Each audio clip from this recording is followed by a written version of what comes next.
Hey everyone, this is Vanessa Markov on Lithium Radio. We're hanging out at Mediazoic Studios with Ryan Long of the Johnstones. How's it going? What's up? How you doing? I'm good, thanks. I'm good. So we are hanging out because the Johnstones have a new album coming out November 13th. It sucks. Yeah. Tell me a bit about it. The joke there was the name of the album, Suck. That was a clever one. It was written down. So the album comes out November 13th, and as we said, entitled Suck. And it's kind of cool. The Suck thing is, we weren't the first ones to do it. We're kind of like picking up. You know how all the bands do like a black album and a white album? Like the first band to do Suck, I think, was Primus. So, and there's a couple other ones, and we thought that that'd be a cool one to do. Because we're like a band that's always, we're kind of controversial. People are always getting mad at us for doing stuff, so we thought that'd be funny. It is funny. It's a great promo piece, too. Just the Johnstones Suck. I've seen those T-shirts, which are awesome. Yeah. I really want one. I can't remember. I think a big part of it was that we wanted to make the Johnstones Suck T-shirts first, and then we're like the album. We thought that'd be cool for the album, and the album Just Suck, and not. It's not the Johnstones Suck. The album's just Suck, so it doesn't actually say the Johnstones. Okay. I don't know. That's getting cool. Relevant. So this album has been 3 years in the making. The last time you released an album was in 2009. So it's a bit of a... Well, we spent 3 years. It was 3 years of time. I think we whipped the album up in about a week. Oh, okay. So you already had the material. Why so long in between albums then?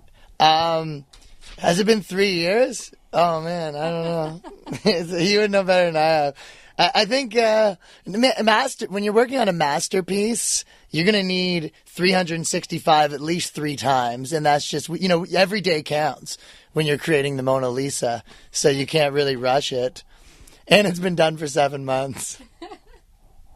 Awesome. So tell me a little bit about this album, how it differs from other albums, what you're bringing to the table this time around. Okay, well, here's the cool thing about this album is...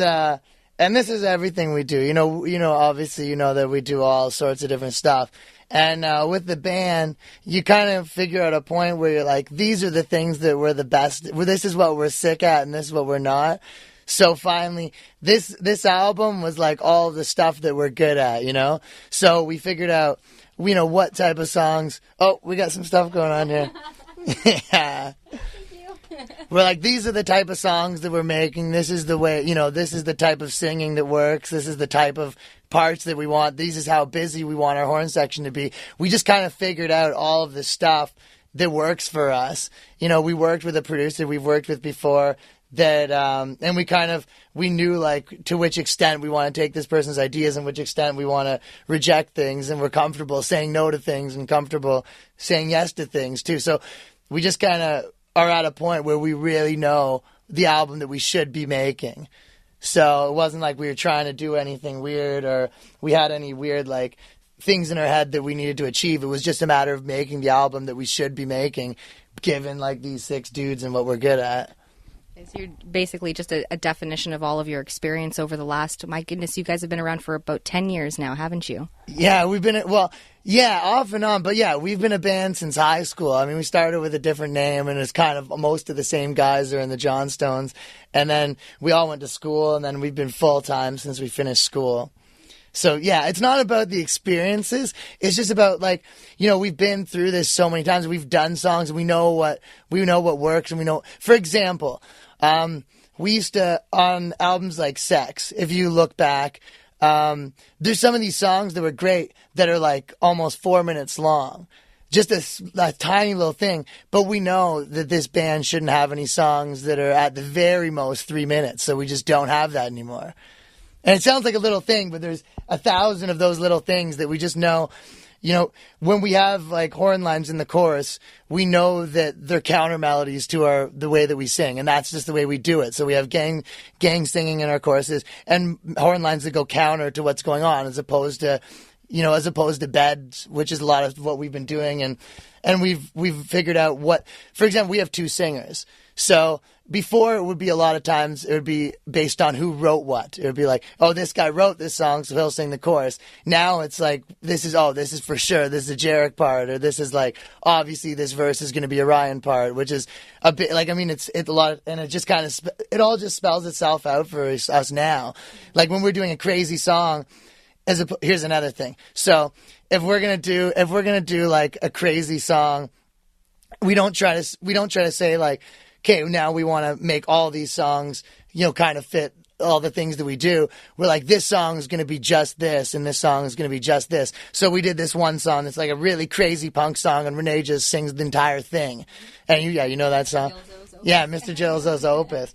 Whereas, like, that would have been probably something that wouldn't have happened earlier on. We'd be like, oh, me and let's kind of make this more of a cohesive thing. We're like, let's go all out on this idea and really do that.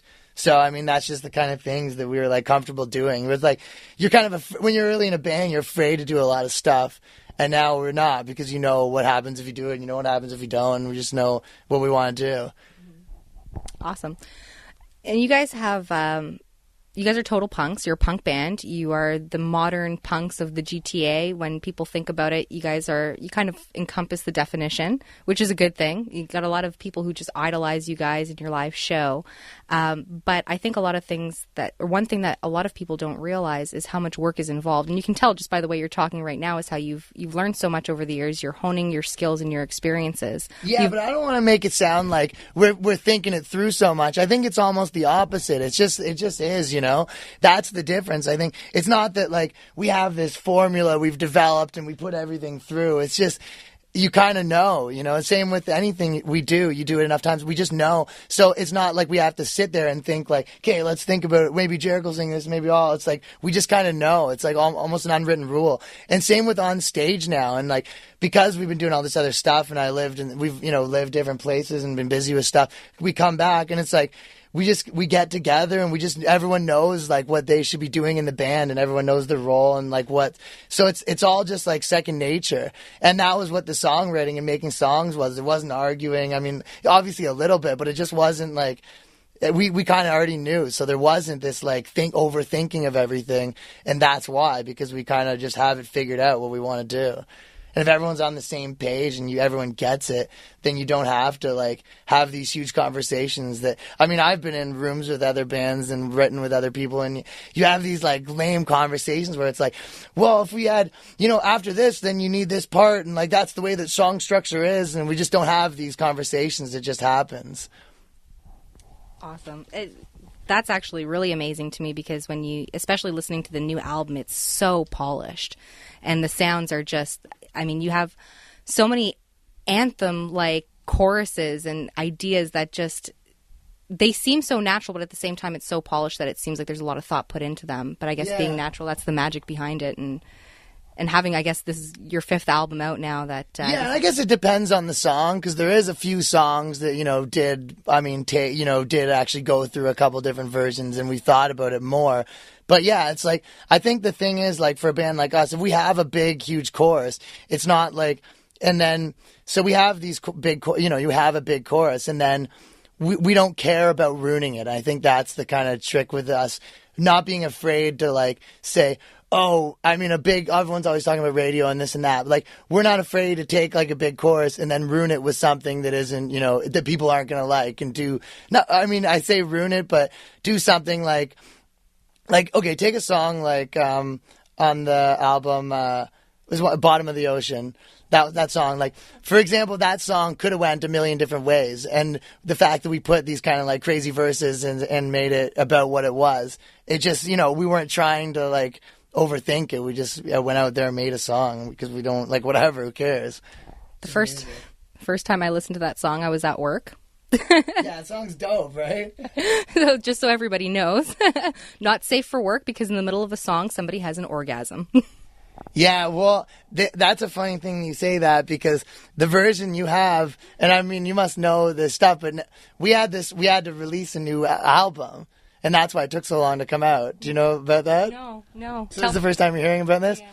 Okay, so you have the album that came out before. And what happened was, you know, like there's basically we got factor grants from the government, right? So, and there was a big thing like a couple years ago with a band Living with Lions and like Fucked Up, where they had albums that the factor basically said, no, we won't release this. And with like the Harper government, everything's like changed. So there used to be these like grants, and we've gotten a few before for other albums. And it's just like in Canada, you can get money for like to do albums, right? So all of our other albums have had like money from government in them too. And then we got like whatever the amount was to add to what we're doing our album.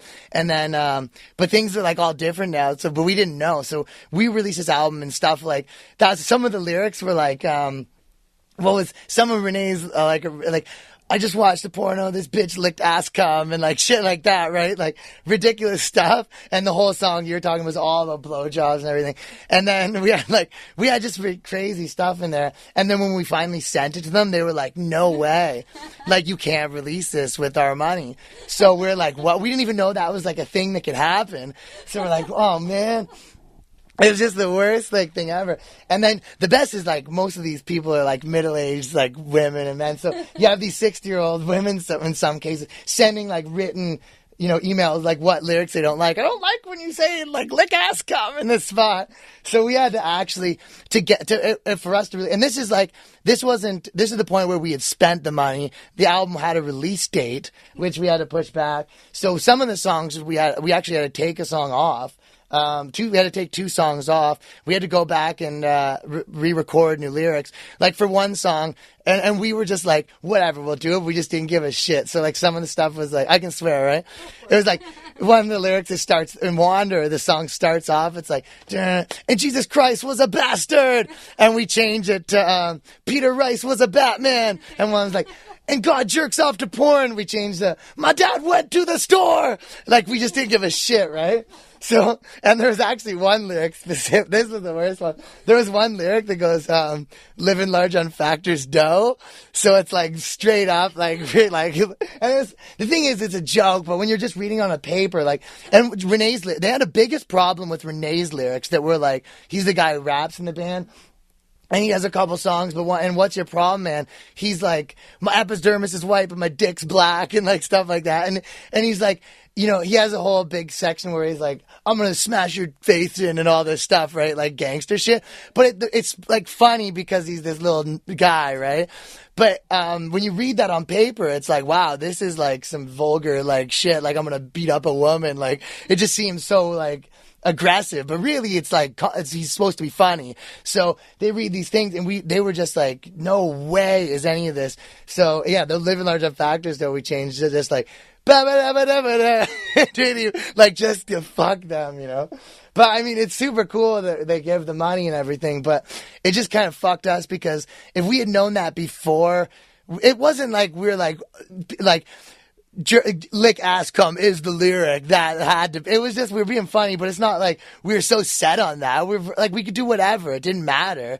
We would have just made it something else if we knew that, you know, thousands of dollars hinged on it. It wasn't our artistic, the artistic merit of our lyrics isn't so like, this is what it has to be. I mean, we could have, you know, reversed, we could have done anything, right? But at that point when it's done, recorded, mastered, it was just such a fiasco. So we had to go back into the studio and re-record lyrics and do all this stuff. So now it's essentially a different album. I mean, just lyrically and a couple of missing songs. And there was a prank call at the beginning where Jarek calls up. We'll put this stuff online and we're going to let people download the original versions and probably put the lyrics up. But on the first thing, Jarek puts up, he has a prank call and he's like, hi, I'm calling, I guess you have, I don't know if you have this one on yours. No, I have the last one where they call the Wimpies. So you have the one with so you have that Wimpies, but you don't have the one, you have the one that has the orgasm on the song. I guess I'm mixed. There's so many versions now, so I don't know which one went out to press, but the one that went to albums is a little different, but it has, which, I mean, the songs are the songs, so it doesn't matter if he changes here and there, and if people buy it, you know, they'll be able to get the other versions anyway, so it doesn't matter. But we don't want to fuck with people either, be like, here's a bunch of versions. It's like, people are like, why are you messing with me? Just give me a song. But, so, the beginning, he calls, I think it's just it might be like a Jack Astor's or something, and he's like trying to make a reservation for like my cock and my balls, and the guy's, but the kid's so dumb, but the guy's like, what's that name again? Cock? And he's like, yeah, my cock. And he's like, so one for my cock and the other is my balls. And he gives, so one for my cock, one for my balls. And it goes on for like ever, right? And then eventually it's like, all right, so I'll just show up with my cock and my balls. It's like, all right, see you at 10 or whatever. That's the prank call. And then it goes to the thing. But like stuff like that was just like, no way, right? So again, like that's not a make or break for the album. It's just there to be stupid, but it wasn't. It's not on it now. Well, the funny part is that, you guys have had Factor grants before. You'd think that they would know what to expect by now. I don't want to be like I mean, with Fucked Up, I think, maybe it wasn't them. Living with Lions, I mean, they said, like, here's the money back. It was their artwork, and they said, here's the money back. This is the artwork. Like, we're not changing for anyone kind of thing. But, yeah, it wasn't like...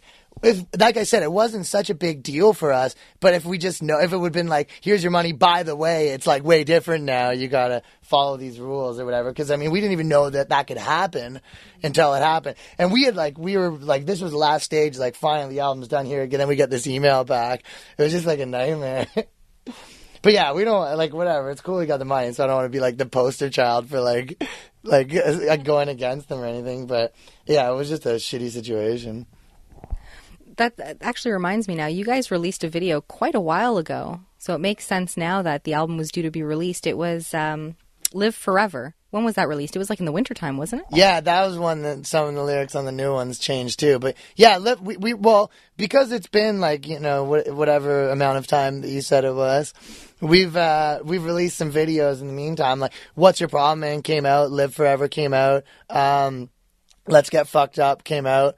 So those 3 videos, we just did like videos, put them on the internet. Like we didn't go to much or do like a big thing. It was just to kind of just like a fun thing that we did. Like those are just self-produced things too. Like that video, the Live Forever one, it was just like a bunch of my friends and we all threw food at them and played the song. Yeah, that's what's great about you guys is you do make a lot of music videos, which is rare these days, and it's a lot of fun because I do them myself too, right? I direct and edit like most of the stuff. Awesome. Basically everything, like all our web series and all the videos, I direct and edited most of that stuff. Awesome. And we're going to get into that in a minute, but I just want to go through. I have the lyrics here to the album, which I was reading through. Do you write most of the songs, or everyone kind of has their hand? Me and Jarek write the songs, but, everyone adds stuff. I mean, especially, like, horn stuff. Like, that's, like, the horn guys. It's not... I mean, we have ideas, but it's not... Like I said, we're, like, not... Like, everyone's allowed to do their thing, Cool. Okay, so I just want to go through a couple of the songs here. First one, just quick question about the first song, Bad Bad Dream, which, by the way, is probably one of my favorite songs on the album. It's great. It's got that classic ska, Johnstones. The internet is pistol whipped right now. Exactly, and that's what I wanted to ask. That's the reason. That was the Factor thing, that the name itself just wasn't.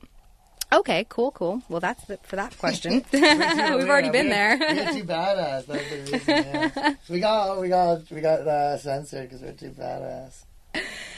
There's another song here called $1 Million.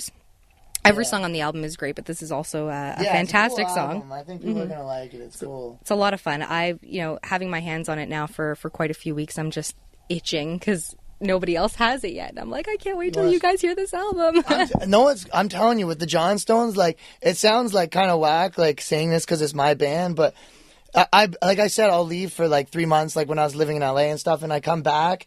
And we'll do a big show. Like, we just did one now. I mean, we were busy with the TV show we came back, we did a big show with the Johnstones, and it's like, I miss the Johnstones, Because it's badass. Like, even when we first start, we'll get together and play, and it's just like, you forget, like, how badass this band is. And, like, I'll forget, Especially if I'm, like, busy with other stuff for a month, and we'll get together, and it's like, that's why when this album finally finished and you could finally listen to it, you're like, you forget, sometimes I'll, like, when you don't hear it for a while, and I'll forget, like, how sick this band is.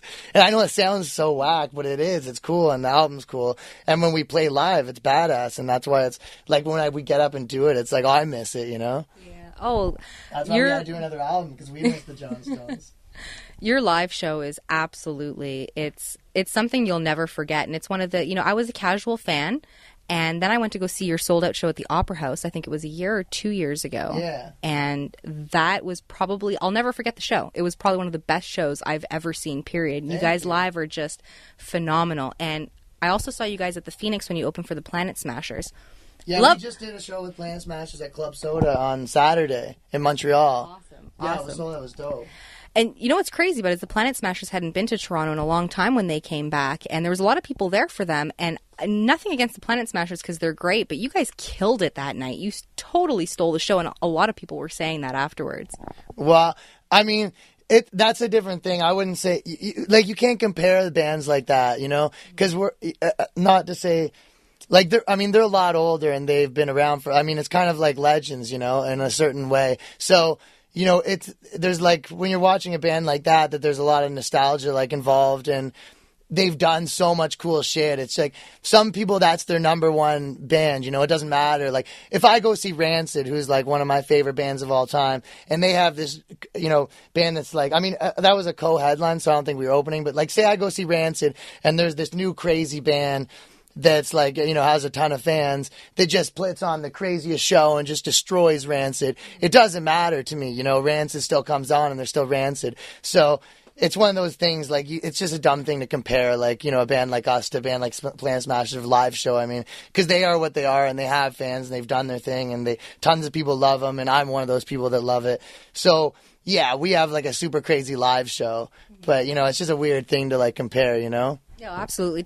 I mean, it's always comparing apples and oranges, especially when there's slightly different genres involved. But the point is you guys are a tough act to follow. Yeah, and I think they know. I mean, like, our label, our album's coming out on the Matt Collier, the singer of Planet Smashers label, Stomp Records. So, like, they'll say that, like, yeah, whenever we come to Toronto and play with you guys, it's just all your fans. Like, he'll say stuff like, you know, but yeah, but it's not like they can come back year after year and do sold out shows. So it's like, you know, they're crazy and people give a shit, you know.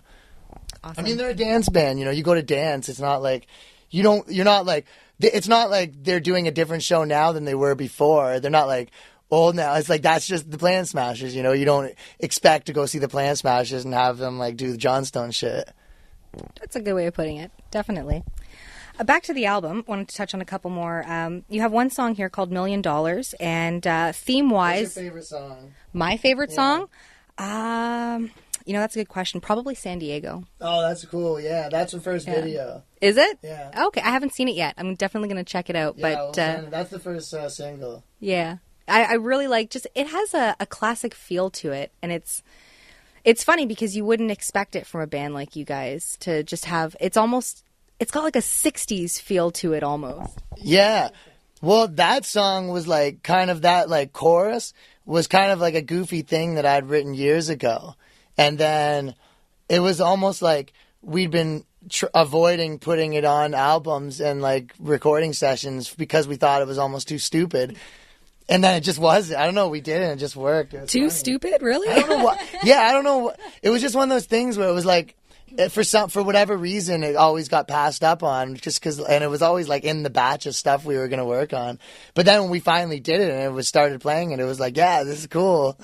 And it was fun. And we didn't because that was a perfect example. It's like, because the verse, there was like we have the San Diego part that was so like an anthemic, and then we have this big chorus. We didn't try to turn the verses into like a melody thing. We just did it like hip hop stuff, you know. We just did a verse, you know. That's awesome. Yeah, and that's what's great about you guys. You're so versatile, and you do so many different things that an album is just, it's an experience rather than a collection of similar sounding songs. Which is very common. Up that way. I mean, that's a big part of doing an album that takes place over the course of 2 years. Songs like Mike in My Hand was like from a totally different session, you know? So it's like a different mind frame and a different session. And so you end up with these. Same with the Renee song. We just did, that was like a totally mutual. This wasn't like sit down and do 10 songs in a studio. This was like different sessions. And that's why a big reason. I mean, it does ends up like that anyways with us. But even sonically, you can tell these songs are recorded in different places. Yeah, exactly. That's exactly it. It's great. It's a real treat for the fans. Quickly touching back to $1 Million, there's some lyrics in here that I wanted to ask you about. You mentioned some stories where you write, it ain't about fame, it ain't about wealth. It's all about the stories that we're always going to tell. For me, it's all about fame and wealth. You should write it down. That's true. Well, this is the part. We write them all together.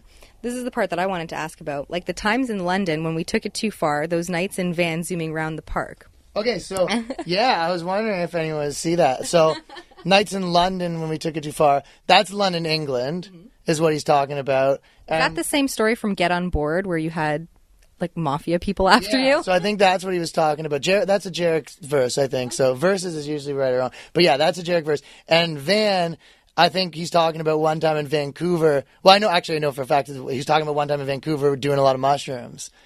So it's zooming. He's talking one time in Vancouver when we were on tour. We did a ton of mushrooms, and that's what he's talking about. And then we'd gotten all this shit, and clever Vans ended up and cops pulled us over, and we had all this cop shit, and they kicked us out of this park we're in, and then there was that was the funny thing. So Renee and Julian were in the van, and in Vancouver they have these dudes that I guess in Stanley Park, because we were there, we had played a show and then we just went, did a bunch of mushrooms in the park, and they have these dudes that I guess come and they knock on your window in Stanley Park to have gay sex. So this dude was knocking on Renee's window, and Renee and Brent were in the van, I don't know, for whatever reason. And then this guy's knocking on the window, and Renee's calling us cause he's Renee, right? He's Tim, these guys won't stop knocking on my window. And then the guy got naked and stuff, and he's yo, why don't you come let me fuck you, basically. And then and then went on forever, and then he was so scared and stuff, and then but eventually the guy left or whatever and found someone else, I think. But yeah, that was one of those things. Because when we were on tour, a lot of times when we were young, we would just we would park our van and just sleep in a park, or something like that if we didn't find girls or something. But yeah, so that's what that means, mushrooms, and he means London, England, getting in trouble with the mafia. That's awesome. So hold on. So for people who haven't seen the Get On Board DVD, we need to know what happened in London. We got in this huge fight. Something it was just a huge fight that we got in, essentially, and we pissed off this dude who was essentially a big head of a soccer firm, which is apparent. I don't know a lot about soccer firms, but it's basically a mafia or something along those lines, a big organized crime syndicate of some sort. And the main guy called our roadman, or called the guy, some other people, and he was I'm gonna come break his legs and all this stuff. And my manager's flipping out, and they wanted to fly me out and stuff. And I'm what? So this goes on, and then our tour manager, who ran our label in Europe, had to buy this guy apparently soccer tickets. So he's as a peace offering, if you buy soccer tickets, we won't come to their show and fight him or whatever.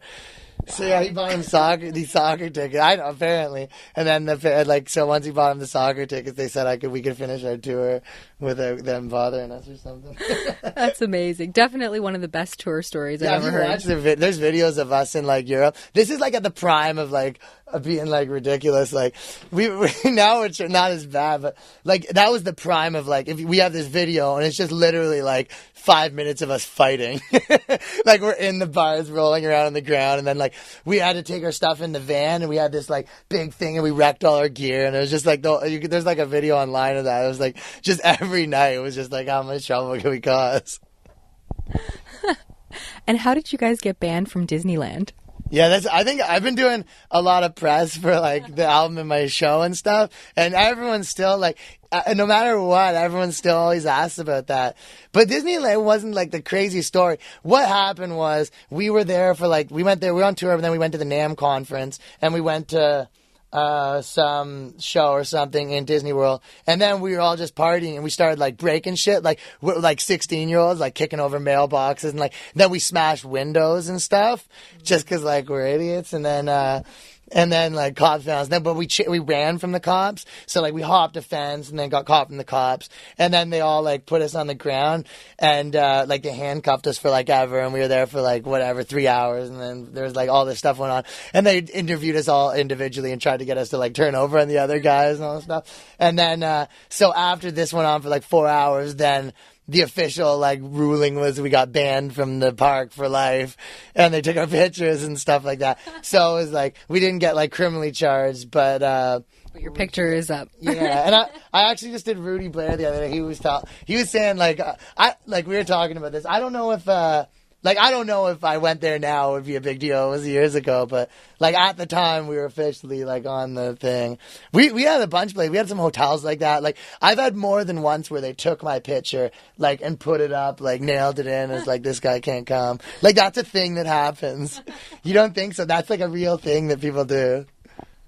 That actually happened to me once at a casino when I tried to get in with a fake do. ID. They That's took a still, picture like, of me. thing, Polaroid, yeah. I guess that's like a thing that happens. So speaking of all these antics, you wrote in one of your new songs, SOS, reckless ways, have I been saved, have I changed? Kind of feel I got to make up for something, but feeling guilty is better than feeling nothing because I've been there before. So You keep asking me Jarek lyrics. Oh. But Jarek should be here then. Yeah, but so it's half and half. How it works, essentially is the chorus is both of us. When it's like a song like that with a rap verse, if it's a pre-chorus or stuff like that, we write stuff together. But if it's a rap verse, we write our own rap verses. I'm not gonna write someone's rap verse. It's just that'd be kind of whack. But which is what you're talking about. But what he's talking about there is girl shit. So that's stuff with girls. He's talking about the idea that, doing bad shit with girls, and you feel bad about it, but it's better than just being numb to the whole thing and just have no feelings whatsoever. Never without sounding lame, being in love and shit you can feel something, but you still feel bad about doing shit and you're doing bad shit and you feel bad, but it's better than just not feeling anything at all. Which is not I don't think he invented that concept, but he's just, paraphrasing stuff that people have already, discovered. Well, it kind of sheds light on just that whole stigma I think the idea that we're real guys, we're real dudes. We're not just we still punks can have hearts too. Yeah, well, no, it's not even that. It's just, we're compassionate dudes. We don't, we're not just even when we're causing shit, we're just being stupid. But we're not we don't hate. We're not trying to make people's lives bad. But you do. But I think the idea is we do, but we're trying to take some credit for the fact that at least we realize that and feel bad. It's not we just, screw girls up and, don't care. We care. It's just that's how it is, what are you going to do? That's, the way it is. That's kind of how we are. We, fuck shit up. But, you realize what the situation is. You hear that, ladies? They're sorry. Yeah. They'll do it again, but they're sorry. Yeah, well, I don't know. What do you think? What are you supposed to do? Because, if you just never be in a situation, if you know that you kind of... I guess that's, even a lot of the lyrics, just as things, a lot of the stories you're talking about, it sounds it's funny to joke about, but a lot of these stories had, real bad, ramifications on our lives. Especially a lot of that, getting kicked out of stuff and getting kicked out of tours, a lot of that stuff really, fucked with our shit, And we would get in a lot of trouble and lose shows and lose interviews and, fuck up relationships, and it's all just being self-destructive. Which is, a big, me and Jarek in different ways are both that, and the rest of the guys. It's all about being, a self-destructive dude. And that's, when you are that dude, it's when everything's fine, that's when you feel uncomfortable a lot of times. And it is, a problem. And we realize that it's not, necessarily a good way to be, but it just kind of, sometimes you just are, right? And it's not So I think we've just kind of come to terms with the type of people that we are, and you can try to do some stuff differently, but at the same time, we are going to fuck shit up because that's what being self-destructive is. You don't, it doesn't mean you don't care. It just means you're going to probably do it again because, it's sometimes you don't like it when everything's normal. Cool. The same reason we probably do all these other things. I'm doing a show. We do a lot of other stuff because we don't just sit still, Mm-hmm. And that's exactly what I was going to get into next. Is another thing that's amazing about you guys is you are multi-talented. You all do more than one thing. You're not just musicians, and you've had a very successful podcast, a successful web series, and now you've moved on to TV. You're on cable television right now with a new show called Crown the Town. Yeah, cable television stars. Yeah. So tell me a little bit about how it all came together, where you got the idea from. So this show, like you said, we've always been doing stuff like this, and we've been pitching different shows.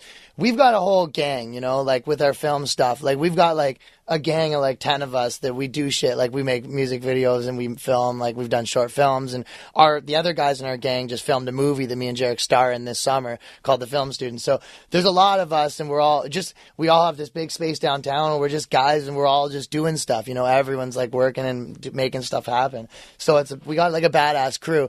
And then me and then people started noticing what I'm doing, and this guy Samir Rahim, who directed Kenny Spenny, and he's done a tons of stuff now. He's doing he's directing the new show of the guys who do this hour is 22 minutes, and he's just a dude that's done tons of stuff. He does a lot of bricks of Degrassi and like whatever, but he kind of started like helping me out, and some other guys like him, and he was straight with comedy, and he introduced me to this producer who was kind of around the same level as me, but a producer, this guy Matt King. So me and Matt King started like working together on pitching stuff and putting together the show, and we did a pilot, and then we got picked up for everyone loved it. We got really good reviews, and we got picked up to do a full season. So it all stems from doing little sketches, and from what guys like Tom Green and Kenny Spenny were doing. Like it all stems from that kind of stuff, but it isn't that. I mean, it's what we've evolved into is more along the lines of what someone like Sacha Baron Cohen's doing. So if you've seen like a Borat or Bruno, those movies is kind of is like along the lines of what the show is, in that. So basically every show, the premise is to find the best thing. So, but the stupid concepts like best garbage, like best place to dig through garbage, best place to pick up college girls, best fortune teller. So these are like the premises, but so it starts out, it's like, now we're going to find the things. And then there's these plot lines, but everything is with real people. So it's kind of like people don't know that they're in your plot lines. And the same way that a show, like movies like Bruno are. So it's a half-hour show. Everything's like 1 or 2 minute like crazy sketches, but they're all involved with this like half-hour long plot line. It's not just like, here's another sketch. So it's a sketch comedy. It's kind of like a cool, interesting way to do sketch comedy that's like, kind of an evolution of what those people started. Yeah, it's like reality sketch almost. It's in that it is a mock reality show. And it's like we find the best thing, but like it's not about that. For example, the fortune teller one, it starts out, we can't find any fortune tellers. Then there's 9 minutes of me, I need to become a fortune teller, and then I hit rock bottom, which is like, 6 sketches about being a fortune teller. One of them's like, I have a big booth and I'm a fortune teller, and a guy comes, and the entire time I just like, I'm telling people that their husbands are going to cheat on them, and I tell this one guy, I keep saying that he beats his wife, and he's like, no, I don't beat my wife, and I'm like, I think you do though. And I was like, so you've beaten your wife so bad and you've taken her to the hospital, and you've said those bruises aren't from you, but they are from you. And he's like, no, I don't. And I'm like, the magician card says that you beat her with a wand, and he's like, I don't beat her, I swear. It's like, it could easily just be in itself, like, here's me being it could be like, hey, here's me being a fortune teller, which is just a sketch, which is kind of what we started out doing. But it's not, it's involved in this plot line of like, then we come back from that, like, oh, that didn't work. It's like, it's part of this whole thing to get to this end result. So it's all part of a plot line. But, everything, we try to make it so as sketches can be self-contained in themselves. So if you watch this 2 minute fortune teller sketch, it would be funny in and of itself without, even without the plot line. But it isn't just like a bunch of sketches. It's there is a storyline, and it's a show. Awesome. And what are some of the surprises, good or bad, that come with creating and starring in your own television show? Oh, cool. Surprises? Yeah. No, well, I mean, this is the first time I made like a half-hour thing, so I had to learn how to like make a half-hour thing. Is it a lot harder than it looks coming up with half an hour worth of content? No, it's not that. It's just like it's just a different way of thinking about things. I mean, everyone's like used to kind of like minute and a half sketches on the internet. And the other thing is the show, like what we're doing, there isn't very many of them. So, I mean, I'd like to think that we're kind of like, one of the people doing the blueprints for shows like this, where you have, you have this like plot line that involves real people. I mean, there isn't a lot of that. I mean, there's a lot of like what we come from is just like shows like Tom Green and Jackass that have these sketches, but we're kind of one of there isn't any shows that are like this. So, I mean, we kind of had to create our own rules, you know. If you're doing a sketch show and you're saying, you know, we're going to do a sketch comedy show, you look at Saturday Night Live and you look at Mad TV, or if you're going to do a show about cops, there's just always these blueprints that exist. When I start doing, you know, little sketches, you look at Tom Green, you don't have to learn what he already learned because he invented that, right? So, I mean, for us, a big part of it, you know, when they started doing shows like The Office and mockumentaries, like, there wasn't really a blueprint for that at the time, and now there is. Like, if you're doing a mockumentary right now, it's like, you know, all the tricks are there, all the rules are there. So, I mean, it wasn't so much about making a half-hour show. If I had done a half-hour show that was like something else that existed, I mean, which is the norm. It's not like it's just this is kind of what it ended up being. It's so because we're doing something that there isn't very much of what exists. I mean, like I said, the closest thing is a couple movies. So because of that, there's shows like John Doerr's show that kind of string something along, but it's different. I mean, it's all about it. Theirs is all about face-to-face interviews, and it's like just a different thing, you know? So because of that, we had to figure out, like, for example, one of the things we have, whether or not we're going to use a narrator and whether or not I was going to do narration and whether or not what extent sketches should be reoccurring and to what extent, like, there's just a lot of decisions like that take a few episodes for us to, what extent we want to have plot lines, like sketches be a separate thing from the plot line, and how submerged we want this to be. There's just like a lot of stuff that we had to figure out what works and what doesn't, because there isn't really like something to look at to say, you know, this guy's already figured that out, you know? Well, what's the you know, here's a good way to think about it. Okay, if you're doing a song, if you're starting to write songs, you say like, oh, how long should my song be? It's like 3 minutes. Like there's no guy that's like, oh, I'm gonna start a band. Like, how long should my song? How many choruses and like it's already, you know, you could be like, I'm gonna do 10-minute songs and I'm gonna have 19 verses and it's just, you can do that, but that's the structure for like what people want to see as a song's already there. And for what we're kind of doing, there isn't so much of that already. So we kind of have to decide it ourselves through trial and error. Yeah, so there's a lot more planning involved in pretty much inventing something from the ground up without any templates whatsoever. Yeah, so I think already if we start we've already, like, everything's changed like crazy. We've already done like 100 different edits on these episodes that already exist, to the point where, like, you know, it became a different show before it even got released. But if we would do it again, I mean, I would definitely do things differently, and we've just learned so much. So it just gets better and better because we're kind of, you know, creating but at the same time, there's no one to compare this to and say, like, you know, because if there was, then why are you making these mistakes that someone's already figured out? Awesome. So pioneers of a new type of television series. Where can people find Crown the Town? When is it on? It's on Wednesdays at 11 and Saturdays at 11 on channel 1063. But at the same time, they air it like 15, 20 times, and we're going to be on iTunes and stuff. But yeah, right now, Rogers TV, 1063 at 11, Wednesday, Saturday. Awesome. And whenever else they play it. Okay, so check that out, Crown the Town. And also Suck, the Johnstones' 5th studio album, coming out November 13th. Where can people find you guys online? Online? Oh, like Twitter and stuff? Mm-hmm. Twitter's like /the Johnstones. And MySpace / the Johnstones, thejohnstonesuck.com. So yeah, that's it, man. We got Suck coming out. That's why it's cool, because we got this show that's like cooler than anything that's happening in Canada, and the album's just cooler than stuff that's going on. It's just, you know, we're just doing cool stuff, and we're just like doing it all ourselves, so it's badass. And what's up for upcoming shows? You guys are playing in Toronto December? Yeah, December 8th, we're doing Sound Academy with USS, which is like the Edge, like their Christmas show. It was called the Edge Electric Christmas. Now I think it's called like the Jingle Bell Rock. I think it's Jingle Bell Rock show. Yeah, so we're doing that, which is usually sold out, so it's crazy. And then we do like a tour every winter called Yellow Snow Tour. That's kind of like my tour. Yep. So we're doing that. It looks like late February. I don't know what bands I'm bringing this year, but we're doing that. And then we had some offers coming in, so we're just kind of figuring out what the schedule is like. But we're releasing the show. We're going to release the album, finish the show, and the new year is going to be just busy with touring and, you know, making shit. Awesome. So there's a lot of Johnstone stuff happening in the next few months, which is exciting because you guys have been laying low for a while. Setting for San Diego coming out. When does that come out? It might be either next week or the week after. So like soon, like by the time this is out, I bet you'll probably be out. Awesome. Okay, so check for that on Facebook. And again, that's Lithium Radio with Ryan Long of the Johnstones. Thank you so much.